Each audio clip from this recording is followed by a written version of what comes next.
వెళ్ళటం అనేటటువంటిది background plan ఏమో అన్నట్టు నాకు అనిపిస్తుంది. ఇక్కడికి వచ్చి విడాకులు వేరో వీడియో వేరో అని విడివిడిగా చెప్పినా కూడా I think both of the ఏమయ్యా సార్ ఇక్కడ ఇంతో విడాకులు ఖచ్చితంగా కావాలి అని అనుకుంటుంది అంటే దాని అర్థం ఏంటి?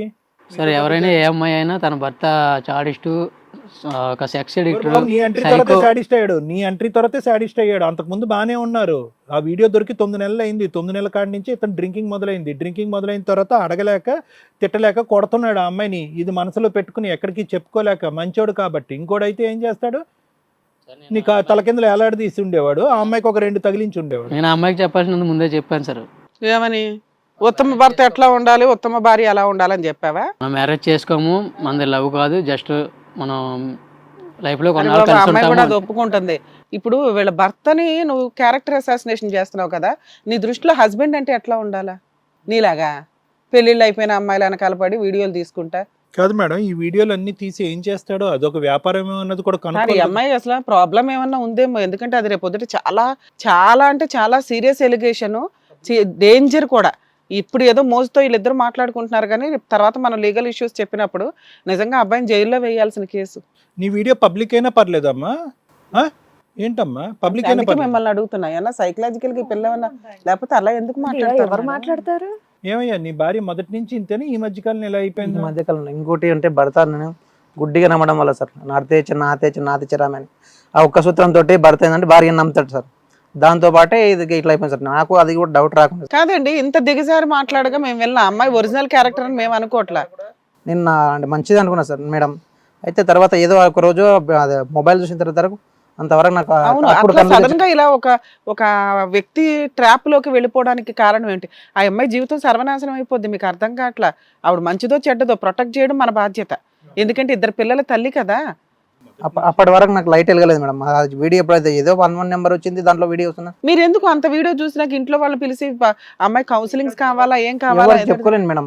ఎందుకంటే ఇద్దరు పిల్లలు ఉన్నారు, బయట పరువుగా ఉన్నాం, అది బయట పరువు అవుతుంది. రాము, ఇప్పుడు ఆ అమ్మాయి సైకలాజికల్ గా ఏదో ప్రాబ్లం లాగా అనిపిస్తుంది నాకు అలా. ఎందుకంటే ఇంతకు ముందు నుంచి విచ్చలవిడితనం లేదు.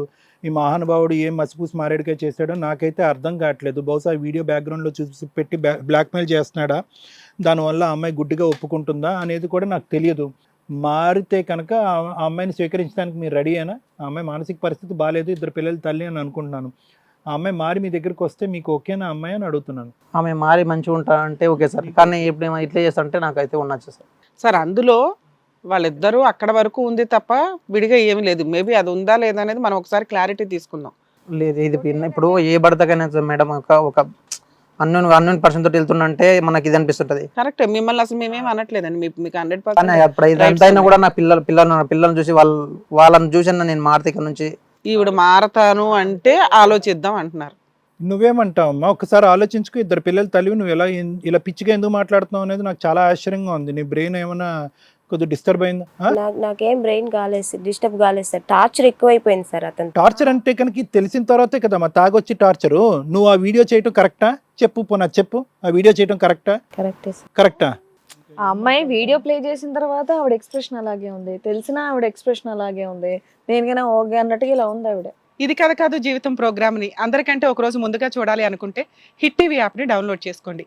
ఇందులో మీరు మెచ్చే మీకు నచ్చే కంటెంట్ సిద్ధంగా ఉంది. సార్ విన్నారు కదా సార్, మేడం. వాళ్ళ గురించి మీరేమంటారు? చాలా విచిత్ర విడ్డూరంగా ఉంది మేడం. ఇప్పుడు అతను ఎవరు అనేటటువంటిది అతను తీసి పక్కన పెట్టేసేయండి. అతని పేరు కూడా మనకు అనవసరం. ఏం పేరు తమ్ముడు? సురేంద్ర గారు ఏంటంటే అతనికి పెళ్ళి అవదు, పెళ్లి చేసుకోడు, ఇలా కాపురాలు మాత్రం కూలుస్తాడు.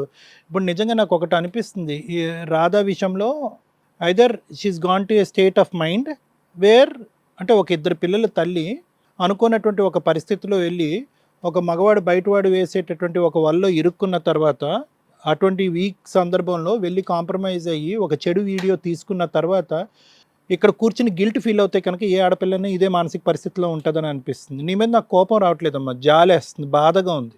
ఎందుకంటే కనుక నువ్వు నిజంగా క్యారెక్టర్ లేనటువంటి మనిషి కాదు. He can vouch for it. Obviously me husband he can vouch for it and he can certify that నువ్వు ఒక మంచి ఆడదానివే, మంచి భార్యవే, మంచి తల్లివే అని చెప్పి మొదటి నుంచి మాట్లాడేటటువంటి వ్యక్తికి నీకేంటంటే బహుశా ఎక్స్ప్రెషన్ లేదేమో అని నాకు అనిపిస్తుంది రాదా. అంటే తప్పు జరిగిపోయింది, ఒక చోటకెళ్ళి ఇరుక్కున్నాము, భర్తతో ఏవో చిన్నపాటి భేదాభిప్రాయాలు ఉన్నాయి, లేదంటే తాగుడు అనేటటువంటి ఒక అంశం ఉంది, దానివల్ల ఒక ఇబ్బంది పడ్డావు, ఇందులోంచి బయటపడాలి, అతను చెప్తే కనుక అతను మారట్లేదు, ఎవరో ఇలాగా చెప్పి చల్లబొల్లు కబుర్లు చెప్పేటటువంటి ఒక వ్యక్తి వచ్చాడు, వాళ్ళతో పరిచయాలు ఈ మధ్యకాలంలో విపరీతంగా వింటున్నాం. పెళ్ళైనటువంటి ఆడపిల్లలు అబ్బాయిలు కూడా చాలా పోనీ కట్ చేస్తే కనుక పోనీ వాళ్ళ సంసార జీవితంలో నిజంగా ఆ స్థాయి సాధక బాధకాలు అంటే కనుక అవి కూడా లేవు.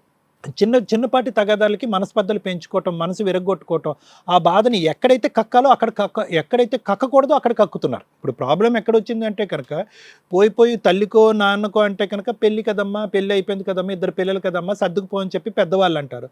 పెద్దల పంచాయతీలో కూర్చోబెడితే ఆడపిల్లమ్మ బయటకు వస్తే పరువు పోతుందమ్మా, తలదించుకుని అలా నడిపేయమ్మ బండి అని అంటారు. సో ఇటువంటి పరిస్థితుల్లో ఎంత బాధాకరం అంటే కనుక నీలాంటి ఆడపిల్లలు వెళ్ళి ఇంట్లో ఉండేటటువంటి ఆ చిన్నపాటి సమస్యల్ని ఎవరికైతే చెప్పకూడదో అటువంటి వాళ్ళకి చెప్తున్నారు. అందులో సురేందర్ లాంటి వాళ్ళు మొదట్లో ఉంటారు లిస్ట్లో. వీళ్ళ యొక్క ఫుల్ టైం జాబ్ ఏంటంటే కనుక వీళ్ళు పెళ్లి చేసుకోరమ్మా. పెళ్లి చేసుకుంటే కనుక అక్కడ ఉతికి ఆరేస్తుంది కదా అక్కడ ఒక ఆమె. సో వీళ్ళు పెళ్లి చేసుకోరు. వీళ్ళు ఏంటంటే వీళ్ళకి ఎంటర్టైన్మెంట్ కావాలి. ఎంటర్టైన్మెంట్ అంటే ఏంటి? లైవ్ ఎంటర్టైన్మెంట్ కావాలి, వీడియో ఎంటర్టైన్మెంట్ కావాలి. వీళ్ళకి ప్రతిదీ కూడా ఆ ఎక్స్పీరియన్స్, ఆ అనుభవాన్ని ఆ సందర్భంలోనే కాకుండా ప్రతి సందర్భంలోనే సమయంలోనే అది లివ్ చేస్తూ దాంతోపాటు బతకాలి. కాబట్టి వీడియో రికార్డింగ్లు, ఫోటోలు ఇవన్నీ చేస్తారు. మీ ఆడపిల్లలు ఏమనుకుంటారంటే కనుక అతను వింటే చాలు, ఆ తర్వాత వీడియోలు తీసినా ఫోటోలు తీసినా కూడా అన్నిటికీ దాసోహం అన్నట్టుగా తలొగ్గుతారు. ఆ వీడియోలు అనేటటువంటిది ఆ మహానుభావుడే ఆనందించి అనుభవిస్తాడా, లేదంటే పబ్లిక్ చేస్తాడా, సోషల్ మీడియాలో పెడతాడా, లేదంటే ఏమైనా పార్న్ వెబ్సైట్స్కి అమ్ముకుంటాడా అనేది కూడా మీ అమ్మాయిలకి తెలియదు. 97% పార్న్ వెబ్సైట్స్ బతికేటటువంటిదే ఇలాంటి వీడియోల మీద. మీ అమ్మాయిలు తీసుకుంటారు. అటువైపు ఉన్నటువంటి వాడైనా అది ఒక వ్యాపార రీత్యా ఆ వీడియోస్ లైక్స్ గురించో లేదంటే ఆ వ్యూస్ గురించో అమ్ముకుంటారు. వెబ్సైట్ క్రియేట్ చేసుకుంటారు, అమ్ముకుంటారు. పార్న్ వెబ్సైట్స్ ఎలా నడుస్తాయో చెప్తున్నాను. దాని మీద సైబర్ క్రైమ్ వాళ్ళు ఎంత ఫైట్ చేసినా కూడా ఆపలేకపోతున్నారు. చైల్డ్ పార్నోగ్రఫీ ఆపలేకపోతున్నారు సైబర్ క్రైమ్ వాళ్ళు. అంత భయంకరంగా వెచ్చలవిడిగా పోయింది. అంతటితో ఆక్క ఏం చేస్తారంటే వాళ్ళు అమ్ముతారు, అమ్మేసుకుని అక్కడి నుంచి డబ్బులు పొందుతూ ఉంటారు. అదొక వ్యాపారం. మీకు ప్రాబ్లం ఏంటంటే ఒక్కసారి కాంప్రమైజ్ అయిన తర్వాత ఆ సోషల్ నెట్వర్క్లోంచి అన్ని వందలాది వేలాది వెబ్సైట్లలోంచి లాగటం ఇంపాసిబుల్. మీరు వాడు డిలీట్ చేద్దాం అన్నది డిలీట్ అవ్వదు. ఇంకేమవుతారు? ఇంకా బ్లాక్మెయిల్కి లొంగిపోతారు, అది పబ్లిక్ అవుతుంది. ఇంకేంటంటే కనుక ఇంకా తలొగ్గేసి ఇంకా అదే జీవితం అన్నట్టుగా సిగ్గుతో తలదించుకునేటటువంటి పరిస్థితికి ఇలా అయిపోతారు మీరు. నాకు ఈ సురేందర్ కేవలం ఇక్కడి వరకే వీడియో వచ్చిందని నేను అనుకోవట్లేదమ్మా. ఈ వీడియో ఎక్కడెక్కడికో పాకుపోయింది అనేటటువంటిది నాకు ఉండేటటువంటి భయం. అది రేపొద్దున నువ్వు తలెత్తుకునేటటువంటి పరిస్థితి ఉండదు. రేపొద్దున పిల్లలు ఏదన్నా చూస్తే కనుక ఇలాంటి అంశాన్ని ఎక్కడన్నా వేరే వాళ్ళ ద్వారా తెలిసి చూసినా కూడా ఎంత పరువు తక్కువ పనమ్మా, ఎంత దిగజారుడిది. ప్లస్ ఏంటంటే ఇక్కడ కూర్చుని ఏం తప్పులేదు సార్ అంటున్నావు. నువ్వు తప్పులేదు అనేటటువంటి మాట వింటూ ఉంటే కనుక వాస్తవానికి ఆ గిల్టు, ఆ బాధతో ఏదో ఒక పదాన్ని వాడాలి కాబట్టి వాడుతున్నావు, కానీ నువ్వు లోపల ఎంత కుంగిపోతున్నావు అనేది నాకు అర్థమవుతుంది. నీకు డిప్రెషన్ అనేటటువంటిది ఉంది, ఒక మానసిక పరిస్థితి బాగాలేదు, దాన్ని సరిదిద్దవలసినటువంటి బాధ్యత మా అందరి మీద ఉన్నది అనేది నా ఆలోచన అమ్మ. ఎందుకంటే అంత బరి తెగించేటటువంటి స్త్రీలా నాకు అనిపించట్లేదు. ఇప్పుడు ఇక్కడ ఏంటంటే వాస్తవానికి నువ్వు ఇక్కడ లెగిసి అతను చెంప పగలగొట్టాలి, సురేంద్ర చెంప పగలగొట్టాలి. కానీ ఇక్కడ ఏమైంది అంటే కనుక ఆ పని నువ్వు చేయలేకపోతున్నావు. ఎందుకు ఆ పని చేయలేకపోతున్నావు అంటే కనుక అతను 10 అడుగులు వేసుకుని ముందుకు వస్తే కనుక నేను 2 అడుగులు వేసాను కదా, తప్పు సమానం జరిగింది కదా, నేను ముందుకెళ్ళాను కదా, అతను రమ్మనగానే అతని దగ్గరికి వెళ్ళి ఆ వీడియో కూడా తీపించుకున్నాను కదా, పోనీ అక్కడితో కట్ చేయకుండా నేను కంటిన్యూ అయ్యాను కదా.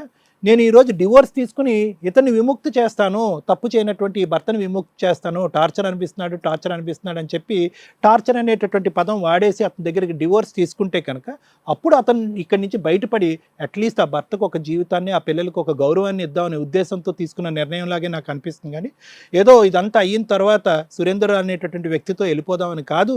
సురేందర్ మీద ఇప్పుడు నీకు అంత మంచి అభిప్రాయం ఉందని కూడా నేను అనుకోవట్లేదు.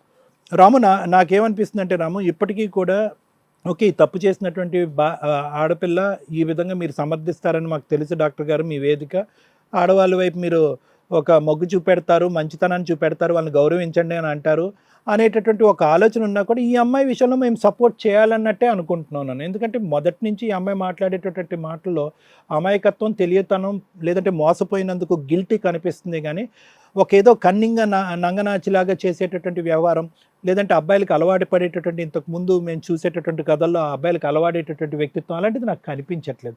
దానికి మేము సర్టిఫై చేయక్కర్లేదు. నువ్వు కూడా నీ భార్య ఎలా ఉంది అనేది ఒక 3.5-4 years పాటు చూసావు.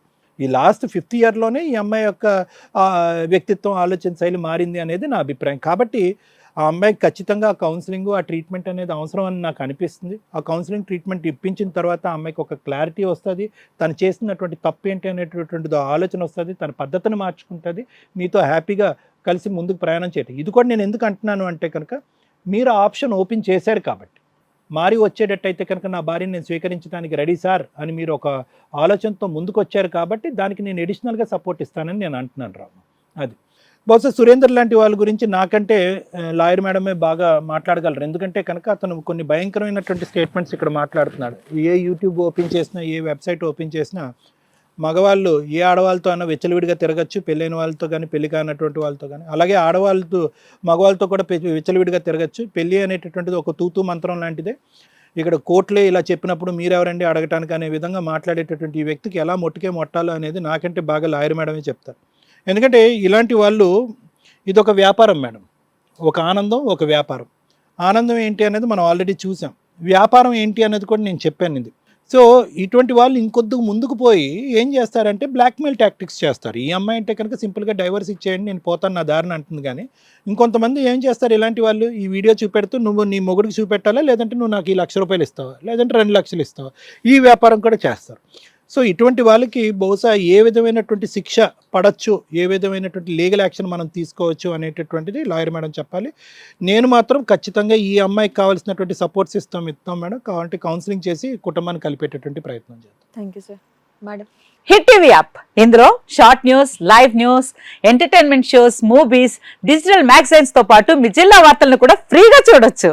ఇంకెందుకు ఆలస్యం, వెంటనే హిట్ టీవీ యాప్ ని డౌన్లోడ్ చేసుకుని ఫ్రీగా ఎంటర్టైన్మెంట్ పొందండి. Hit TV app. Hit TV app. Please download hit TV app. Hit TV app ని ఫ్రీగా డౌన్లోడ్ చేసుకొని ఎంజాయ్ చేయండి. మీకు నచ్చిన ఎంటర్టైన్మెంట్ కోసం హిట్ టీవీ యాప్ ని ఫ్రీగా డౌన్లోడ్ చేసుకొని ఎంజాయ్ చేయండి. హిట్ టీవీ యాప్ ని డౌన్లోడ్ చేసుకుని ఆస్వాదించండి, ఆశీర్వదించండి. ఇంతమంది సెలబ్రిటీలు హిట్ టీవీ యాప్ ని డౌన్లోడ్ చేసుకోండి అని చెప్తున్నారంటే ఎంత మంచి యాప్ ఆలోచించండి.